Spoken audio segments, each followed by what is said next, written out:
अस्सलाम वालेकुम स्टूडेंट्स, आज हम लोग पढ़ने लगे हैं इंग्लिश 503 लेसन नंबर 2। इसकी फर्स्ट वीडियो ऑलरेडी चैनल के ऊपर अपलोडेड है। इसके अलावा मैंने अपना टाइम टेबल भी अपलोड कर दिया है, उसे अपडेट भी कर दूँगी। आप लोग वो देख लें, उसके मुताबिक मैं वीडियोस अपलोड किया करूँगी। और अगर किसी खास सब्जेक्ट के ऊपर या कोई वीडियो अर्जेंटली चाहिए तो आप लोग मुझे कमेंट सेक्शन में बता सकते हैं। इसके अलावा कोई क्यूरी या सजेशन हो तो मुझे कमेंट सेक्शन में बताइए। और इसके अलावा चैनल को सब्सक्राइब करें ताकि मैं जब भी कोई नया लेक्चर या वीडियो अपलोड करूँ आप लोगों को टाइमली मिल जाए। अभी हम लोग स्टार्ट करते हैं।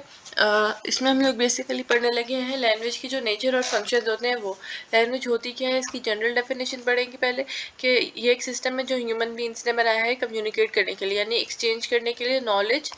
जो हमारे पास जितने भी नॉलेज होता है, बिलीव्स हमारे जो भी अकीदे होते हैं, जो भी थॉट्स होती हैं, जो भी ख्याल होते हैं, ओपिनियंस हमारी जो भी राय होती है किसी चीज़ के बारे में, और जो हमारे इमोशंस या फीलिंग्स या जज्बात होते हैं, इन सब चीज़ों को कम्युनिकेट करने के लिए एक सिस्टम बनाया ह्यूमन बींग्स से, जिसे हम लैंग्वेज कहते हैं।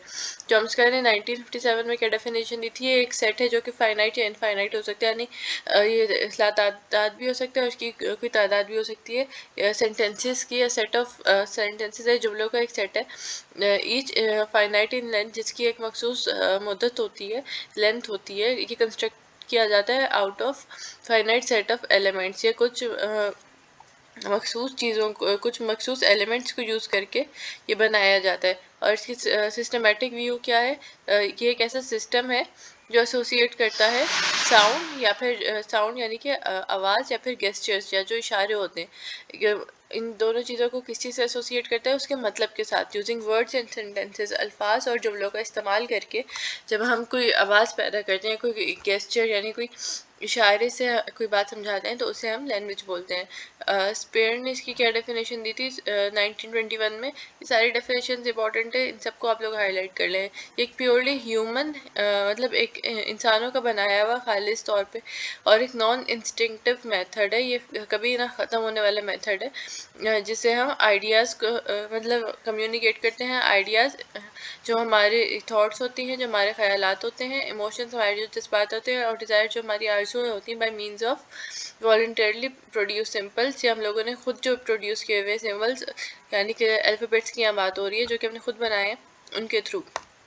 फंक्शंस क्या होते हैं, लिंग्विस्टिक एक लिंग्विस्ट था जिसका नाम था रोमन जैक्सबॉर्न, जिसने 6 फंक्शंस दिए थे, 6 इनिशियल फंक्शंस दिए थे। कौन कौन से, ये सारे इंपॉर्टेंट है, एमसीक्यूज में आते हैं।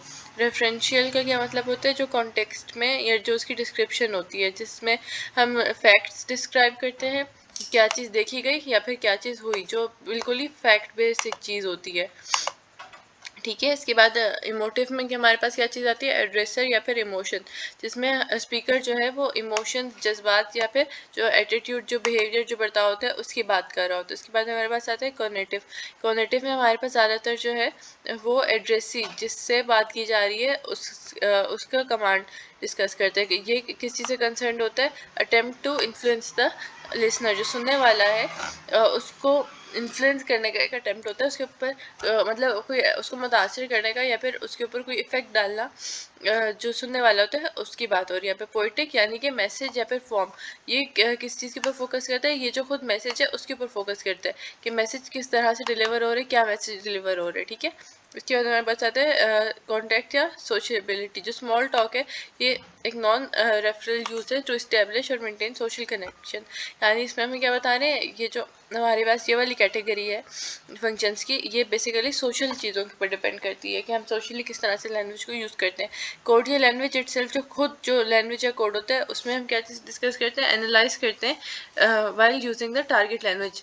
हम लैंग्वेज का इस्तेमाल करके ही लैंग्वेज को एनालाइज करते हैं, उसका मुआयना करते हैं, जिस तरह से कि इस लफ्ज़ का क्या मतलब है। हम ये चीज़ मतलब हम उसी लैंग्वेज में उसी लैंग्वेज का जो एनालाइजेशन होती है उसको हम लोग बोलते हैं कोड या लैंग्वेज इनसेल्फ, जिसे हम क्या बोलते हैं, मेटालिंगुअल।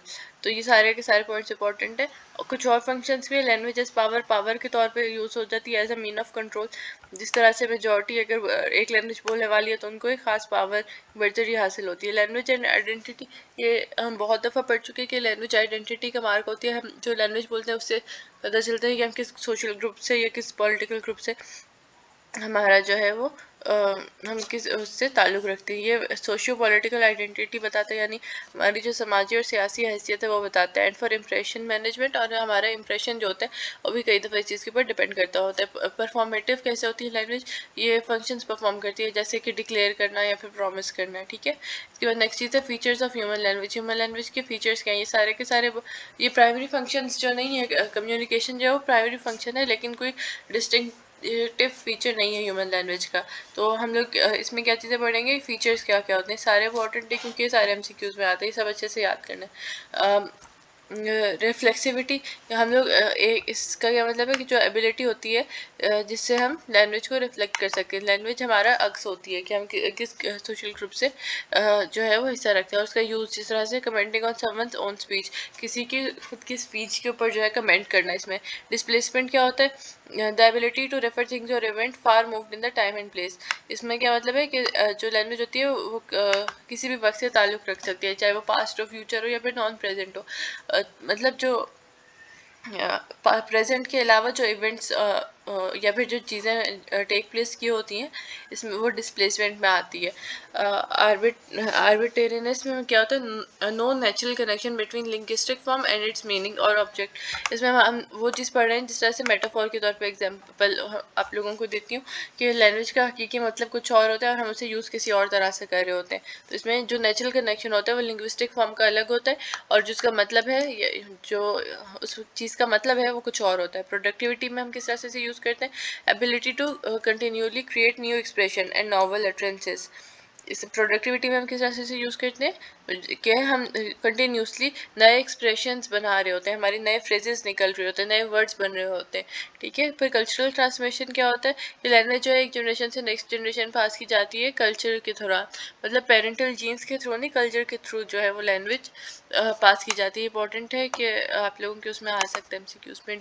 ड्यूअलिटी में क्या चीज़ आती है, दो इसके स्टिमुलेनस लेवल होते हैं। फर्स्ट होते हैं डिस्टिंक्ट साउंड्स, यानी कि NIB, और फिर उसके बाद combination of sounds with distinct meaning, मतलब एक हमारे पास जो ओरिजिनल साउंड्स होते हैं और फिर उन साउंड्स के जो कम्बिनेशन होते हैं। ये चीज़ इंपॉर्टेंट है, ये आपके एमसीक्यूज में आ सकती है, इसको हाईलाइट कर लीजिए, ठीक है। अब हम नेक्स्ट पढ़ेंगे कि स्टडी ऑफ लैंग्वेज। लिंग्विस्टिक्स क्या है, लिंग्विस्टिक स्टडी ऑफ लैंग्वेज है, जिसमें हम ये पढ़ते हैं कि लैंग्वेज किस तरह से काम करती है। इसका एम क्या होता है कि लैंग्वेज को एक्यूरेटली डिफाइन करे कि लैंग्वेज है क्या, उसके बाद फिर उसकी जनरलाइजेशन यानी कि उसकी जो आगे कैटेगरीज क्लासिफिकेशन होती हैं उनको ढूंढे, और फिर कंक्लूजन यानी कि जो खुलासा होता है वो बताए about general nature of human language की। जो भी इंसान लैंग्वेज बोल रहा है उसका टोटल जो है आउटपुट क्या आ रहा है। ये डेफिनेशन बहुत इंपॉर्टेंट है, ये आपका थ्रू आउट जितने भी इंग्लिश के सब्जेक्ट्स हैं उनकी बेस है ये लैंग्वेज। उसके बाद हम लोग ये भी बहुत इंपॉर्टेंट है, सारे के सारे वर्ड्स और ये सारा कुछ मैं भी आप लोगों को बताती हूँ कि मैं भी कौन कौन से पढ़ा रही हूँ। मैंने फोनिक्स पढ़ा है, फोनोलॉजी पढ़ाई है, मॉर्फोलॉजी पढ़ा रही हूँ, सेंटेक्स पढ़ा रही हूँ, सिनेमैटिक्स पढ़ा रही हूँ। ये सारे के सारे जितने हैं ना, यहाँ पे आप लोगों को एक एक लाइन की डेफिनेशन दी हुई है, लेकिन आप लोगों के पूरे पूरे कोर्स बने हुए हैं इनके ऊपर। तो ये सारी की सारी चीज़ें बहुत इंपॉर्टेंट है। साउंड्स की जो स्टडी ऑफ साउंड होती है उसे हम बोलते हैं फोनिक्स, ठीक है। और फोनिक्स में हम लोग स्टडी ऑफ साउंड पढ़ते हैं। इसमें हम क्या क्या चीज़ें पढ़ते हैं कि साउंड प्रोड्यूस कैसे होती है, ट्रांसमिट कैसे होती है, यानी कि ट्रैवल किस तरह से करती है, और फिर परसेप्शन ऑफ स्पीच साउंड, जो हम स्पीच साउंड प्रोड्यूस करते हैं वो किस परस्पेक्टिव से होती है। फिर साउंड सिस्टम, ये जो पूरा का पूरा फोनिक्स के फील्ड है, इसकी स्टडी को हम क्या बोलते हैं, फोनोलॉजी। फोनोलॉजी में हम क्या पढ़ते हैं, sound system of a language के, एक लैंग्वेज का जो साउंड सिस्टम है और वो किस तरह से बाकी सिस्टम से डिफरेंट है, ठीक है, डिफर करता है। वर्ड फॉर्मेशन, अल्फाज किस तरह से बनते हैं, लेटर्स को मिला के उसमें क्या क्या चीज़ें होती हैं, वो सारा कुछ मॉर्फोलॉजी में आता है। वर्ड्स किस तरह से स्मॉलर यूनिट से बनते हैं, स्मॉलर यूनिट्स को हम मॉर्फेमीज कहते हैं, जिसका मतलब या फिर ग्रामेटिकल फंक्शन होता है, ठीक है। ग्रामर और मीनिंग सब कुछ मिला के छोटे छोटे यूनिट्स में हमारे पास लैंग्वेज किस तरह से बनती है। फिर सेंटेंस फॉर्मेशन हमारे पास क्या होता है, सेंटेक्स, क्या सेंटेंसेस किस तरह से बनते हैं उस चीज़ को हम सेंटेक्स बोलते हैं। किस तरह से वर्ड्स कंबाइन होते हैं सेंटेंसेस में, और क्या क्या रूल्स जो है वो सेंटेंस स्ट्रक्चर बनाने में यूज़ होते हैं। सारी चीज़ें बहुत इंपॉर्टेंट। फिर लिटरल मीनिंग, जो असली मतलब होता है किसी भी वर्ड का, उसे हम क्या बोलते हैं, सिनेमैटिक्स बेसिकली क्या होता है कि जो राइटर ने लिखा है उसका वही मतलब है, लेकिन फ्रेगमेटिक्स का मतलब क्या होता है, जो उसका मतलब एक लफ्ज़ का हकीकी मतलब कुछ और है लेकिन उस टेक्स्ट में उसका मतलब जो है वो कुछ और डिस्कस हुआ हुआ है, ठीक है। और फिर हमारे पास आती है सोशल लिंग्विस्टिक्स। सोशल लिंग्विस्टिक क्या होता है, study of language and social factors. इसमें हम ये चीज़ स्टडी करते हैं कि किस वजह से लैंग्वेज का सोसाइटी के ऊपर, सोसाइटी का लैंग्वेज के ऊपर असर हो रहा है। उसके बाद आता है फिजियो लिंग्विस्टिक। इसमें हम मेंटल प्रोसेस पढ़ते हैं, जब कोई लैंग्वेज हम बोल रहे होते हैं तो उसमें क्या क्या मेंटल चीज़ें इन्वॉल्व होती हैं, जिस तरह से प्लानिंग, प्रोडक्शन, रिसेप्शन और कॉम्प्रिहेंशन ऑफ स्पीच। उसके बाद हमारे पास आता है न्यूरो लिंग्विस्टिक्स। इसमें हमारा ब्रेन किस तरह से फंक्शन कर रहा होता है जब कोई लैंग्वेज प्रोड्यूस होती है, रिसेप्शन और एक्विजिशन। हमारा मतलब इसमें हम न्यूरो से आपको पता चल रहा होगा टर्म से, क्या ब्रेन से रिलेटेड है। हिस्टोरिकल लिंग्विस्टिक्स, जो हमारी लैंग्वेजेस थी वो किस तरह से डेवलप हुई थी और टाइम के साथ साथ उनमें क्या चीज़ें आई, ये हम इसमें आपको हिस्ट्री के वर्ड से इस चीज़ का आइडिया हो रहा होगा। नेक्स्ट हमारे पास है अप्लाइड लिंग्विस्टिक। अप्लाइड लिंग्विस्टिक क्या होते हैं, लिंग्विस्टिक्स में जो भी मेथड्स या रिजल्ट होते हैं उनको हम किस तरह से अप्लाई करते हैं, जिस तरह से टीचिंग में, ट्रांसलेशन में या फिर लैंग्वेज पॉलिसीज में हम लैंग्वेज को किस तरह से अप्लाई करते हैं। फिर लैंग्वेज और सोसाइटी में हम क्या चीज़ पढ़ते हैं कि identity, power, class, status, gender और पोलाइटनेस, ये सारी की सारी चीज़ें किस में आ जाती है, लैंग्वेज एंड सोसाइटी में।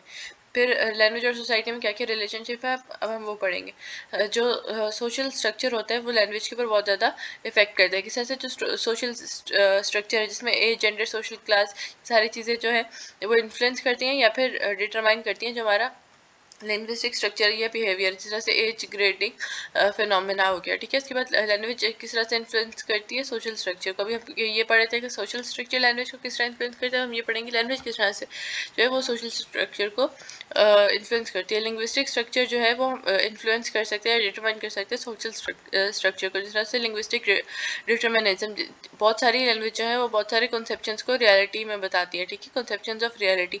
फिर उसके बाद लिंग्विस्टिक रिलेटिविटी क्या होती है, जो डिफरेंस होता है कल्चर्स के दरमियान, वो अक्सर कल्चरल डिफरेंस इन थिंकिंग इसकी वजह से एसोसिएट होता है। यानी जो कल्चर्स के दरमियान एक डिफरेंस होता है, एक जो उनकी खसूसियत होती है, मखसूस होते हैं रिलेशनशिप, वो किस वजह से होता है, जो कल्चरल डिफरेंस है, मतलब जो सोच का डिफरेंस है वो बेसिकली सोशल डिफरेंस क्रिएट करता है। बाई डायरेक्शनल इन्फ्लुएंस क्या होता है, लैंग्वेज और सोसाइटी एक दूसरे के ऊपर इफेक्ट करती हैं कॉन्स्टेंट इंटरेक्शन की वजह से, जिसका मतलब है जो मटीरियल लिविंग कंडीशन है वो एक बहुत इंपॉर्टेंट फैक्टर है। फिर कोई रिलेशनशिप नहीं है, मतलब नो रिलेशनशिप हमारे पास क्या होता है, एक वो होता है जहाँ पे सोशल स्ट्रक्चर और लैंग्वेज स्ट्रक्चर दोनों चीज़ें बहुत अलग अलग होती हैं, वो एक दूसरे से बिल्कुल फ्री होती हैं, ठीक है। लैंग्वेज डाइवर्सिटी क्या होता है, जो रेंज ऑफ वेरिएशन, जो चेंजेस होते हैं ह्यूमन लैंग्वेज में जो भी हुए होते हैं उनको हम बोलते हैं लैंग्वेज डाइवर्सिटी। ग्लोबल स्टेटस क्या है कि ज़्यादातर जितनी भी हमारी लैंग्वेजेस हैं वो इस टाइम पे थ्रेटन्ड है, यानी उनके ख़त्म होने का खदशा है।